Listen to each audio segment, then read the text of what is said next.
All right, we're back in the dyno room here at Prestige, and obviously you guys see we do a lot of engines that are kind of repetitive, sometimes spec engine I'll call it, for maybe a certain company or whatever the case may be.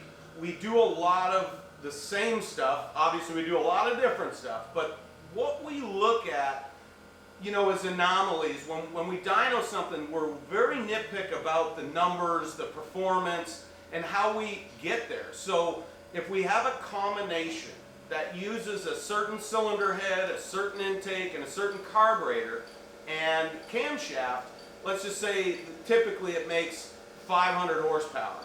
So when we go back to the dyno with another exact same combination, no changes, we have a very good baseline. A dyno has correction factor, so it should account for a cold day versus a hot day or humidity, but it does vary a little, but we have a very, very close tolerance of ballpark where we should be. And if we're not there, we know there's a problem with the motor, or maybe there's some carburation issue or something like that, to dig in a little deeper. The point of this video is there's a couple reasons this happens, especially right now, parts availability. So let's just say we use a very similar cylinder head. It's a 202 160 valve, it's a 180 or a 185 runner. It's basically the same spec, we'll say, as another manufacturer's head. We have maybe a dual plane intake, but we have one manufacturer's intake we can't get, so then it's substituted to another manufacturer. What does that mean? The price is no different for those components. They seem like they're the same, but a simple change like that, what we noticed here, is being down on a comparison sheet like 48 horsepower, you know, and somewhere around 40 to 50 foot-pounds of torque. Is this still going to be a fun engine in whatever vehicle it's going into? Sure.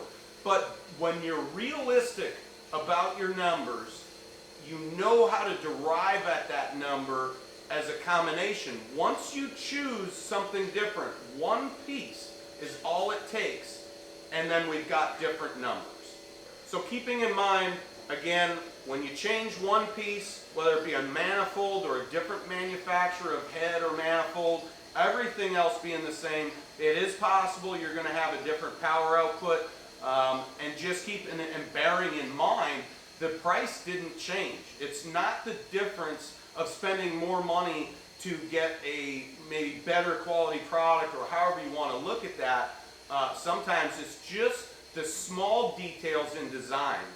Maybe how the head is transitioned, or how the manifold is slightly designed differently. Those are the things that affect it.